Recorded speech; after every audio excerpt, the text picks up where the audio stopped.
You are listening to the Business and Life Conversations podcast with Angela Henderson, episode number 4. Hey there, you're listening to the Business and Life Conversations podcast. My name is Angela Henderson, and on this show, we talk about improving your business, life, or both by having amazing and rich conversations with brilliant guests who will inspire you and who will give you tips and tricks to help you grow both in life and in business. Hey there, Angela here, and welcome back to another episode of Business and Life Conversations podcast. Today, we're going to be talking with Jessica Gwynne about why hustling is impacting your business and health, 5 myths associated with unhustling in business, and we'll also share 5 very important steps you can take today to unhustle in business to be more successful. Welcome to the show, Jess. Super excited to have you on board today. Thank you so much, Angela. I'm super excited to be here. Thanks for inviting me on. Gosh, you're very, very welcome. It's so fun. Now, we first connected when you were running the most amazing business summit a few months ago, and I simply loved your energy. So when I started the podcast and started reaching out to some people, I was so delighted when you had applied to be a guest because you bring such a wealth of knowledge, but also such a vibrant energy that I think, will be awesome for the listeners to, hear and feel themselves throughout today's podcast. Oh, that's lovely. Thank you so much, Angela. I really appreciate that. Yeah, no worries. Now, before we get into your juicy topic today about unhustling, I'd like the guests to know on the show a little bit more about you from an individual level, because so often we get right into the nitty-gritties about business that we don't actually get to connect with people from just a human to human level. So I think it's important that we do that. So I guess my first question that I'd like to ask you today is to tell me a little bit of a story about something, a memory or a part of your childhood that still resonates with you today? I love this question. I love that that's the first question. And it was easy for me to find one because when I was young, my grandfather had a dry cleaning run. And so back in those days, he had like this Datsun Sunny 180 with no air conditioning and like wind the windows down and like the water wheel spray thing in Sydney. Yep. We'd drive around and be on the run with him. It was our favourite thing to do. And what he'd do is he'd call it like Trivial Pursuit, or playing Trivial Pursuit, which really meant we had to be super vigilant about paying attention as to what was going on around us. Yes. At any moment, he'll be like, what was on that sign back there? Like, 50 kilometres an hour. And we want to win. And I'm so grateful for it because not only was it a game, it was a heaps of fun and a great memory, but it has really given me the skill to pay attention, to see what's happening around me and be observant. And so that's my favorite childhood memory. Dude, that's pretty awesome. And I think you're right. So often we are so quick to either answer people's questions or jump right in that we forget to just observe and be in the moment and to take a step back and just listen. And I think it's one of the skills a lot of entrepreneurs we don't actually have, or we don't flex our muscle as well because we're so wanting to jump to the solution and help people. So I do like that, that you're able to just sit back and observe a little bit more. Now, obviously, if he did the dry cleaning run, obviously I would also say that you've probably learned, some valuable business lessons along the way too. Would you agree with that? Yeah, absolutely. So he had his own business. Mum had her own hat shop and haberdashery back in the day, which don't really exist anymore. Yep. Spotlight before Spotlight was a thing. And Dad had a business sales business as well. So entrepreneurship through our family was big.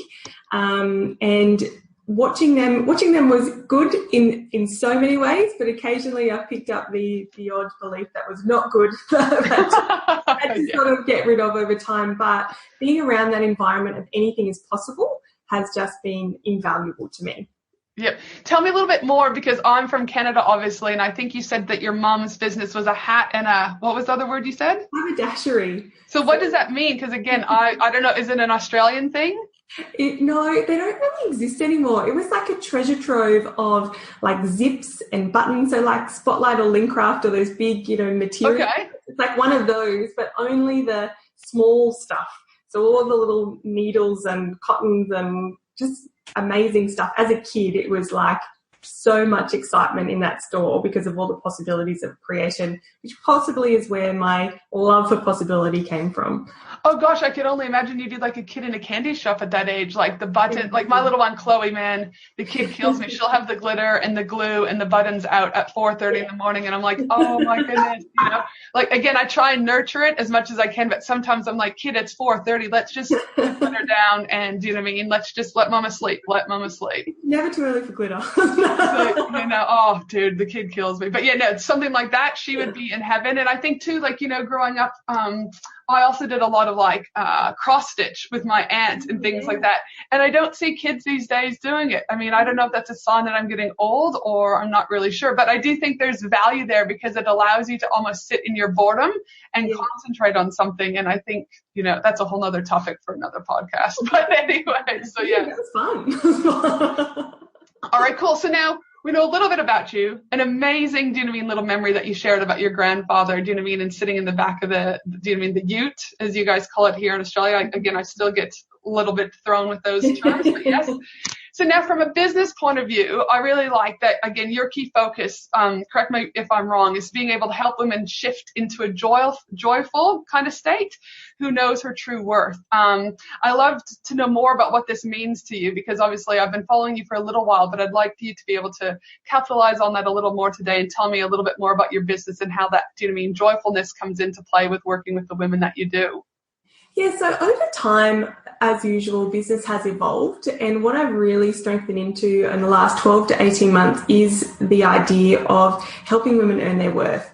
And the reason it became so apparent to me is I was doing some research on, there was Australian government reports, and women in business earned the least of anyone. And so not even women employed, it was like, we're doing it to ourselves. I was like, I need to sort that out. Yes. I need to realize just how amazing we are and the gifts that we have are worth money, value to people. We're taught at such a young age to give as females, and our value is in what we can give and do for others, but really our value is in our skills and expertise just like anyone else.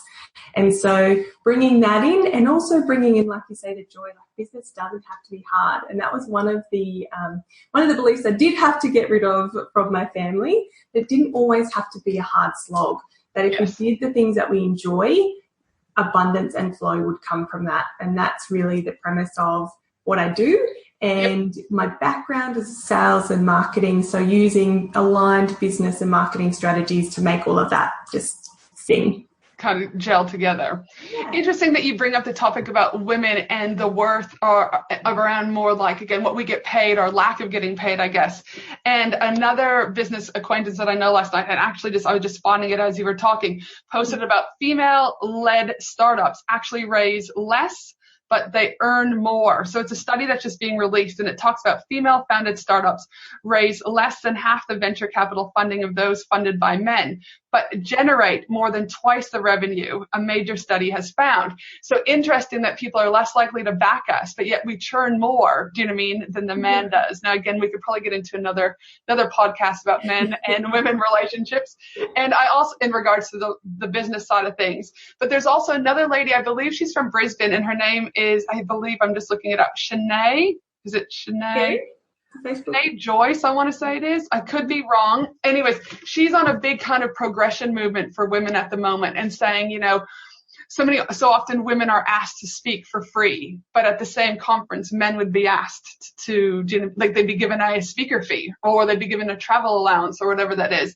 And so she's really on this progressional movement about women being able to ask for the same thing, or you don't have a plumber come to your house and say, oh, I'll pay you in roast beef. Like it doesn't work like that. But there is this expectation or this belief that that's what women should be doing, So again, it is very interesting. So of the women that you work with, give me an example of where you've turned something into really something powerful and joyful for them, or not necessarily for you, but for them, I guess. Yeah. So one of the clients I'm working with at the moment, when we first started working together, she was coaching at the same time as nursing, and she was a little bit scared to let go of the nursing because taking the leap is scary. However, we really looked at what her value was, so what she really wanted to be making, and what did that really mean for her on a day-to-day basis. Mm-hmm. And with that in mind, we instantly doubled her prices. It's a theme. Angie and I were talking about this before. Yes, absolutely. Doubled her prices, and then within 2 days, that weekend, she'd secured a 2-day workshop at the new price. That meant that she was already on her way to earning that, the dollars that she wanted, basically, which was great. So that's like the money side of things. However, over time now, so maybe 3 months we've been working together, what she's been able to do too is step back in her business and see the stuff that she really enjoys doing and what she doesn't, and get rid of the stuff that she doesn't like doing and focusing on the good stuff. Well, now when she's done that, all of these opportunities have come her way because she's enjoying talking to people, getting out there, seeing the things, talking about what she's really passionate about. People see that joy and they're like, oh, I want to talk to her. I want to know what she's going up to. And so all of a sudden, like, she's got rid of her nursing registration, she's earning what she wanted to earn, and she's enjoying it as she goes. And I get passionate about it because it's possible for everyone. And it's just, I want that for everyone, because that's what we don't start a business to work 24 hours a day and be angry all the time or frustrated or whatever it is. We do it because we want to enjoy it and spend more time with our family or friends or travel or whatever it is. Absolutely. And I also think it's so important, you talked about there about being able to outsource the bits that you don't like. And I think it's so important. Again, so many people don't want to outsource because they're like, oh, they're giving over the reins. But the reality of it is it opens up space for different levels of creativity for them, like you said, to go out to networking events, to build connections, whatever that looks like for that particular person. So yeah, I do agree with you 100% that getting rid of that stuff allows for, that joyfulness to come back into play. Yeah, and it's a lot of the time when I talk about outsourcing, it could be slightly off topic, but it's sort of not, because it is to do with unhustling, is that, it costs money. It's like, yeah, but what's your hourly rate? What do you want to be earning? And if it's less than that, then what's it actually costing you to do that thing? And also joy, like we said, like it's costing you your happiness. So, yeah. Yeah, absolutely. But again, and I do think it relates to the unhustling, component, and we can segue into that, because if you're hustling all the time at full capacity, especially doing tasks that you don't like, it leads to burnout. It leads to physical problems potentially. It leads to marital problems potentially. It leads to mental health problems potentially.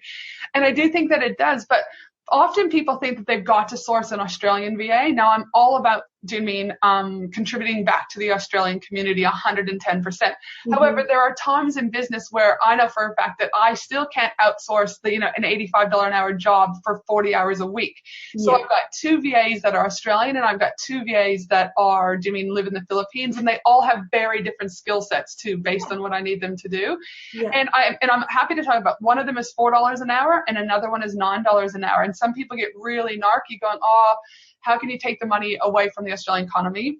B, I'm not valuing these women, but I'm like, well, hold on a minute. My lady that's making $4 an hour, the reality of it is she makes more than her husband makes. So she's the ultimate breadwinner. She gets to stay home with her kids. Do you know what I mean? There's a level, her self-confidence has increased, and I've referred other clients onto her because of the work that she does. Yeah. So I look at it as a bigger picture, and I look at it at the end of the day, she's just a woman standing there trying to be a mom, just like anyone is in any country, whether or not you're first, second, or third world. So, I do think that, again, getting rid of some of those tasks is fine. And it's okay to employ someone from a different country too. But, not, a lot of women don't give themselves permission to look because elsewhere they just stick in Australia. Okay. So now hustling. Now this is an important rant I've been going on about for since I've probably been an entrepreneur for 8 years, because I'm a mental health clinician by trade, and I see copious different levels of mental illness, do you know what I mean, at various stages in life, from young all the way through to old. And as much as I love Gary V, for example, and I say this on a lot of podcasts that I'm on, is that there's an element that he talks about working hard too, and I agree. You do need to work hard in order to be successful. I have no qualms about that. Mm-hmm. But to say you have to hustle all the time in order to get success is where I'm not necessarily. It just doesn't resonate with me whatsoever. So I was super excited when we were going back and forth about the topics that you'd be, talking about today, and how actually by unhustling in business, you can have the opportunity to be more successful. So I wanted to chat with you today about why unhustling in business is so important to you. So I feel like that we're really taught from an early age that we have to do all the time, that we're good when we're doing the right thing, and that's the only way to get ahead. However, what I've learned more recently too, like for years I was hustling and I was tired and I drank a lot of coffee and my eyes were terrible. Yes. But I've learned that as I've stepped back in my business and allowed things to happen around me and sort of do this almost a natural weight. Angela, I was talking just before we came online that at the moment I'm launching a new product, and it's been in the back of my mind for a while, but I knew that it wasn't the right time. So if I pushed that and I was doing it all the time, I'd get really frustrated. But because I waited for people to say, yeah, actually, do you have this thing? It's like, well, funny you should ask that. Yes, I do, thank you. And it's allowed it to flow, and it's been really easy.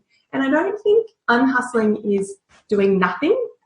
It is doing what feels right to move your business ahead. And so I tend to, and sort of getting a bit into it, but looking at your 90-day, 60-day, 30-day goals and looking at what you need to do this week to move forward to it, but not having to do all the things all the time and almost scattering your energy and as you say, mental health, doing that all the time, it doesn't allow you time to be you, have your relationships, have fun, eat well, all of the things that make us a healthy, happy human being. And I think, you talked about, again, you can have your 30-day, 60-day, 90-day plans. And it's one of the things that I work on with my own one-to-one clients is they feel that they should have this like list of 50 things that they need to do for me at the end of each session. And the max that we ever have is 20 things. And I literally break them down, task one, And what I say to them is if you take your weekends off and actually give yourself permission just to be with your family, connect with friends, etc., that even if you only did one task per day for those other 20 days, your business would still gain momentum. Now, it might not just skyrocket, but it gains a momentum and traction that you're then not ever feeling that you have to hustle, or you're not doing sweet FA, right? So it's just in that middle bit. And I do think that, and they're like, oh, and it takes them a couple months to get used to the fact that I'm not giving them more, I'm actually giving them less, but yet they're seeing more goals in return and investment come from that. Yeah. Okay. So now, do you think when people hustle all the time, again, we've talked about briefly, but what do you feel hustle is doing to our health and then our overall business?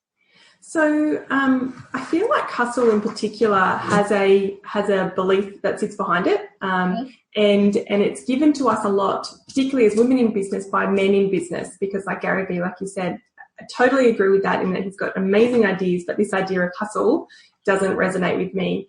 And what I feel like it does and what I've seen in my clients is that it makes us stuck because it gives us this belief that we're not doing enough, but we also don't have clarity about what we need to do. And so clarity leads to confusion, and then we're stuck. And then we're busy doing all the things that actually aren't moving us anywhere. We're just going around in circles.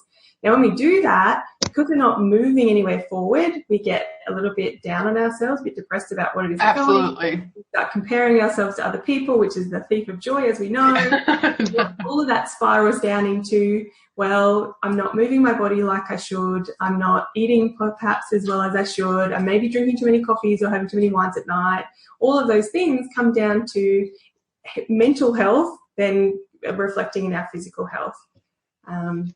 Yeah, no, absolutely. I think it's a combination, isn't it? That it's kind of like the apple and cart or horse and cart analogy now, that it's a knock-on effect. Like even to the point, there's an app now that I have on my phone. I can't remember the name of it off the top of my head, where it's like it prompts me to get up and move, every 30 minutes or every 20 minutes, I think. It's like, it's just kind of like an alarm, and it'll just say, shake it and move it or something like that. But it's just a reminder, because so often before I had that app, I would just sit here at my computer, and then next thing you know, 2 or 3 hours would come, and then you're so hungry, and then you just start eating like salted chips or donuts, and that I do that. I mean, that's why my third butt is growing. So, I'm too consciously aware that, sometimes we're just so engulfed in what we need to do that we sit back, and that, again, the hustle is being a detriment instead of a productivity measure.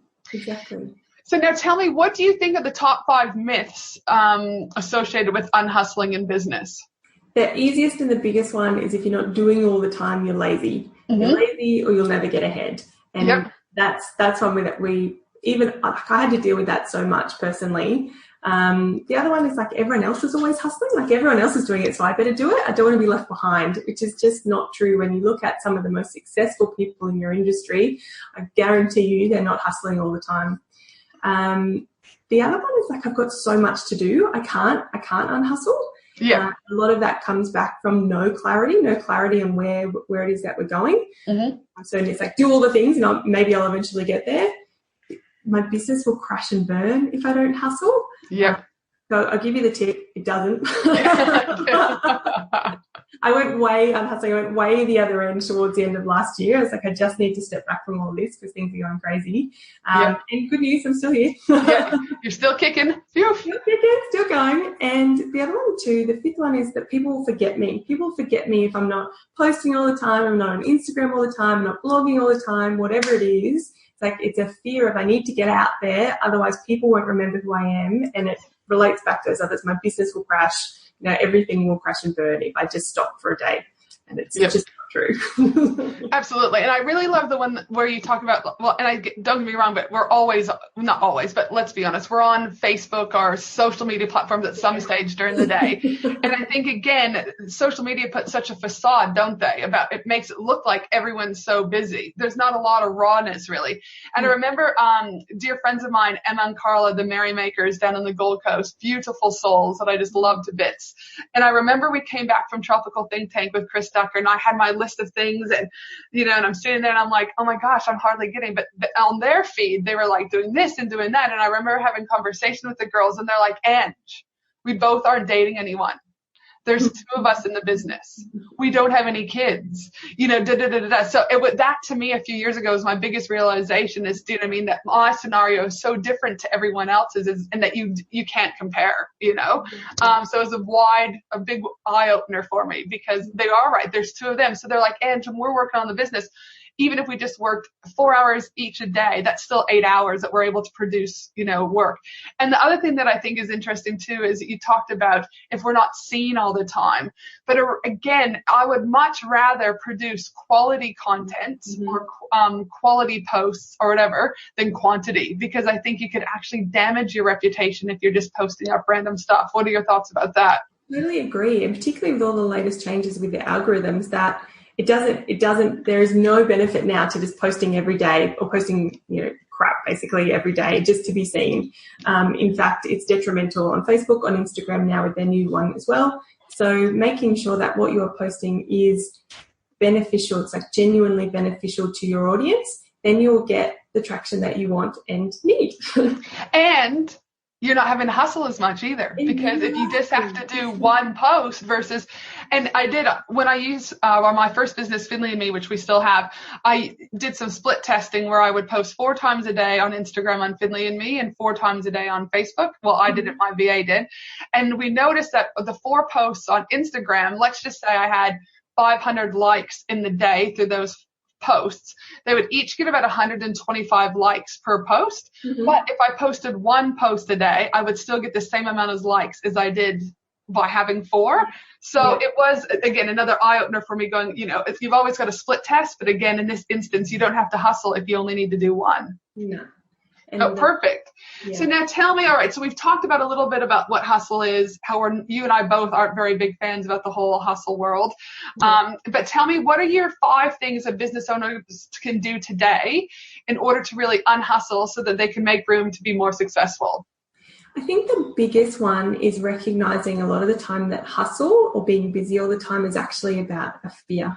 There's a fear lying behind it of not enough, not posting enough, not being good enough, not having enough value, whatever it is, not being seen enough, that is the fear that sits behind it. So it's like, I'll do the things and then it'll be fine. The recognition of that takes away about 90% of it straight away. So realizing that what you are doing is enough. And like you say, not comparing yourself to anyone else's Instagram, for example, because how good are our Instagram lives? What you're doing is enough. And recognizing that, you can cut away about 80% of the rubbish that's going on straight away. Yep. Then identify the key drivers in your business. Know your numbers. How many people do you need to speak to get the amount of sales that you want, to make the money that you want, and how much can you spend to speak to that many people? When you know that, you can cut away all the other rubbish that's happening in your business and focus on what's going to drive your business forward. When you do that, you cut away another like 20% of stuff, rubbish that's going on around the outside, you know. Then learning to prioritize. So I touched on it really briefly before. What's gonna move you forward in the next 90 days? What's your 5 key things that you want to do? What does that look like this month? What does that look like this week? What does that look like today? So every day, I show you, but it's pointless because it's podcast. But I have these post-it notes that have lines on them, and I fill one of those a day, and that's it. I can only do what's on this post-it note every day. If I choose to do more at the end of the day, then that's okay. But these are the things that need to get done to move my business forward. And when I've done that, it's like, yeah, cool. All right, it's 2:00. Great. I'm going to go for a walk. Yes. It's okay to move away from the computer in the middle of the afternoon. Yeah. Give yourself, again, that permission, because people think, well, if I go up for a walk, then it means my business, again, that myth is going to crash and burn and that I'm never going to get anywhere. Exactly. And side note, I've been forcing myself for 2 weeks now, to 20 minutes a day go for a walk with no technology. So I'm not allowed to be on the phone, not allowed to be looking at anything, not listening to anything, just in nature. And it has the momentum that's created in the last 2 weeks of my business is insane. So that's just a side note. Side note. A positive side note, though. I do love it. The next one that we touched on before, outsource. So what's the stuff in your business that you hate doing? Get rid of it. Don't be doing it anymore.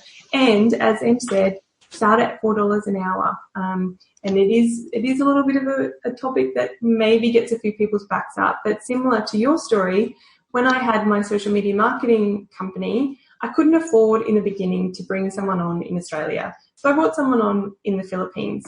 And the business then, which meant I could continue working on growing the business. And then I hired someone in Australia part-time. And so I created a job because I was able to outsource offshore in the beginning. So as you say, permission. Give yourself permission to do what's right for you, not what other people say is right for you. And then the other thing, take a day off.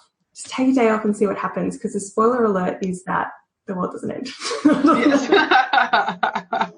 give it a go. Just turn on your autoresponders and say, I'm out for the day, because if you go to a conference, you're out for the day, the world doesn't end, but you're like, oh, I feel good about this because I'm doing something. Well, do something by going to the beach for the day or taking the kids somewhere or doing something fun, and give yourself the time and the space to have joy, and that joy will just flow back into your business. And I think there's something to be said about that too, in that the day off. I remember when I used to work in my mental health position, another friend and I, we would code it the green dot day. And what we would do is we would actually strategically plan these days off for our own mental health. But what that gave us is we were no longer whinging at work going, another day, because we saw the light at the end of the tunnel. So by planning, I also think too, it helps you to go, okay, I'm going to need to get this and this done. And then I've got the whole day. I don't have to think about, say, for example, social media posts, or I don't have to think about this. And you can just be in that true moment. It's similar when I'm heading to Bali in just a couple weeks' time. And it's when I first started 8 years ago, we would go and I would be on the computer so often. And then I was like, hold on a minute. Why am I even in Bali then? I might as well just be back in Brisbane working. And so listen, your business still needs to trot and run along. Don't get me wrong. And I think business owners that take a year off and do nothing, you would come back to a mess. So what I put in place is after we have breakfast in the morning in Bali, the husband will take the kids, he sunscreens them, gets their swimmers on, etc. And I quickly do a 30-minute to 45-minute check-in with all the immediate things. And then from there at nighttime, they're normally in bed around 7:30 because they've been swimming or whatever all day. They're exhausted. And then I'll sneak out because the hubby goes to bed early too. They'll sneak out and they'll hop on for another hour. So again, but I can get so much done in those hour and 45 minutes because that's all you've got. So I actually think you can be more productive with less time than with more time. Is that principle, whatever, I know I always forget the name, but give yourself 2 hours to do something and you do it. Give yourself 10 minutes and you do it too. Yeah, absolutely. I traveled in America for 6 weeks and I do a couple of hours in the morning, then I go out in the middle of the day and enjoy a couple of hours in the afternoon and then go out for the night. It's amazing how much work you can get done when you just give yourself that amount of time. Absolutely. No, and that's what a lot of people too used to say to me when I was working full time and running the businesses, going, but how do you do it? And like I said, I would only work at night on the business. And so that's all I had. So it wasn't like you didn't have the luxury of, do you know what I mean, skimming Facebook. Like social media was shut down and you just had to get the tasks done. Yeah. So yeah, no, there's something to be said with, do you know what I mean, working less, but making more. And if you do it with that prioritizing, so knowing exactly where it is that you need to go and what you need to do to get there, then it becomes super easy to do. Yeah, no, I totally agree with you 100%. All right, so you've given us some cool tips about that. Now, to wrap up, tell me, what's the mantra you're living by at the moment for you? At this very moment, it's play a bigger game. Mm-hmm. So for so long, I've been playing small, and I've had the realization a couple of times, but I needed this last one to remind me. Yeah. And it's and I'm seeing it a lot around the women in business around me as well, is that there's almost this awakening happening at the moment of, oh, I can do this. Oh, I can be bigger. I can speak on stage. I can write a book. I can grow my business. So, and it's a game. So let's all play a bigger game. And that's what I'm living by at the moment. Dude, I love it. Play a bigger game, because again, so often we play, I think, safe. Yeah, and I think yesterday, I don't know if you had seen in my Facebook group, the Australian Business Collaborative, I talked yesterday about trusting in the process. And also, you know, you're where you're meant to be. You might not like where you are, but you're where you're needed to be. And yesterday was one of those things where I was like, man, I signed a contract I interviewed about 15 different Facebook specialists, and I was kind of like, oh my goodness, this is painful. The costs were insane. And I too am like, man, I have to play a bigger game. Like I can keep being safe, but will I ever grow the way that I want to grow? Probably not. So no. So I do love the play the bigger game. Yeah. Now listen, like I said, you have a wealth of knowledge. So if the listeners would like to know more about where they can find you, where would you like them to find you? Let us know. I am jessicagwynne.com, which is a bit hard to spell. Yeah. gwynne.com. On there, you'll see I too have a Facebook group called Be a Lady Boss. So that's how you can jump in and join for free and get marketing tips. It's the month of giving this month, so freebies every day, which is exciting. Dude, yes, I love a good freebie. And is there anything else that you'd like to tell us from an unhustling point of view? Any final words before we wrap up the session today? I think it's just give it a go. No matter how scary it feels, just try, like we said, taking a day off, because the little steps, or even if it's just an afternoon, the little baby step will show you that it's okay. You can do it, and then you can do the next one. You won't know yourself with the ease that you'll create in your business by stopping doing all the time.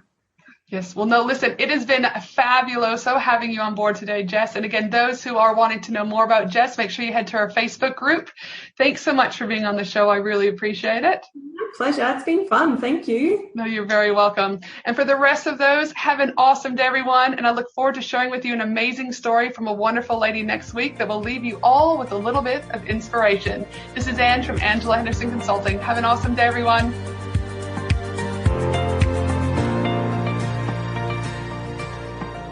Thanks for listening to the Business and Life Conversations podcast with Angela Henderson. www.angelahenderson.com.au